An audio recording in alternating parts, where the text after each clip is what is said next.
Hello everyone, আসসালামু আলাইকুম। কেমন আছেন আপনারা সবাই? এখানে সকাল সকাল আসলে বাইরের আবহাওয়াটা দেখতে খুবই ভালো লাগে।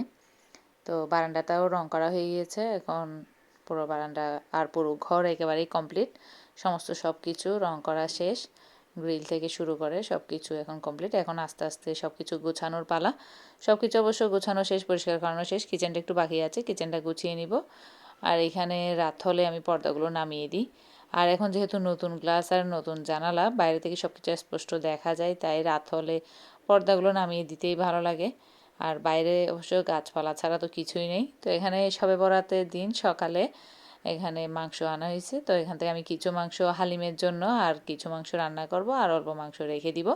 ওটা অবশ্য পরের দিন রান্না করে ফেলি। এখানে দুটো বাচ্চা যেহেতু রোজা রাখেনি, ওদের জন্য ভাত নিয়ে নিলাম।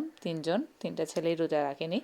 তো রাখবে বলছিল, আর ওদেরকে সেহরির সময় ডাকা হয়নি বলে তা ওরাও আর রাখতে পারে নাই আর কি।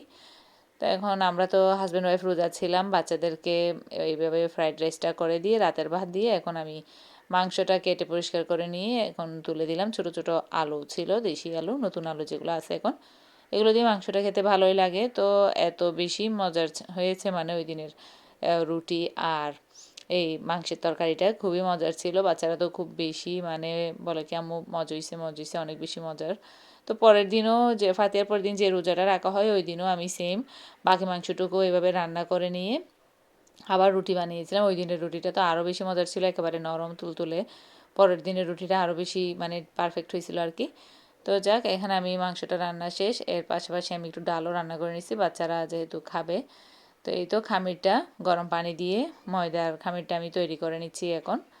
অল্প একটু পানিতে লবণ দিয়ে আমি 1 কেজি পরিমাণ একটা প্যাকেটকেই মানে তৈরি করে নিছি আর কি। তো এগুলোকে আমি দুপুর থেকেই করে নিচ্ছি, যেহেতু ইফতারের সময় খাবো। দুপুরে বাচ্চাদেরকে খাইয়ে এখন আমি এই রুটিগুলো বানিয়ে নিব। এই তো গরম গরম ধোয়া ওটা এখন মাগরিবের আগে, ইফতারের আগেই মানে রেডি করে নিচ্ছি সব কিছু। এই তো রুটি। এর পরের দিনের রুটিগুলো অবশ্য এর চাইতে আরও বেশি সুন্দর হয়েছে, খুব একেবারে দাগ ছাড়া রুটি ছিল, অনেক বেশি। ইফতার দিয়ে দিছে, আজান দিয়ে দিছে, এখন ইফতার করে ফেলতেছি আমরা সবাই। তো সন্ধ্যার সময় আসলে কি বলবো, ফাতিহার ইয়ার মধ্যে আমাদের শবে বরাত বা অন্যান্য যে কোনো ফাতিহাতে এইদিকে মানে চট্টগ্রামের এইদিকে মাংস আর রুটি, এটা বলতে গেলে একটা ঐতিহ্য। এটা অবশ্যই অবশ্যই থাকতে হবে, রুটি মাংস বা রুটি পরোটা মাংস এগুলো। তো ফাতিহার দিনই রাতে সন্ধ্যার ফ্লাইটে, হাজব্যান্ড সকালের ফ্লাইটে গেছিলো ঢাকা, সন্ধ্যার ফ্লাইটে চলে আসছে, ব্যাক করছে। তো ফ্লাইটে এইগুলোই দিছে বিকেলের নাস্তা হিসেবে আর কি। একেবারেই বলবো যে একেবারেই নগণ্য অল্প কিছুই জিনিস ছিল। তো এই আর কি, যাওয়ার সময় গেছিলো নবো এয়ার, আসার সময় আসছিলো এয়ারস্ট্রাতে। তো এটাতেই আসলে খুব ভালো পড়ে নাই আসলে জিনিস, এয়ার এক্সট্রা। তো এটা হচ্ছে পরের দিনের ব্লগ। এখানে আমি কাঁচা চিংড়ি মাছের মাথা সবগুলোকে রেখে দিয়েছিলাম। চিংড়ি মাছ যখন আমি পরিষ্কার করছিলাম আর কি, এটাকে ভালো করে ধুয়ে ফ্রাই প্যানে দিয়ে একেবারে শুকনা মুচমুচে করে নিয়ে এখন এটাতে আমি দিয়ে দিলাম কাঁচামরিচগুলোকে একটু পোড়া পোড়া করে নিব। তারপর চিংড়ি মাছের মাথা দিয়ে আমি ভর্তা তৈরি করব।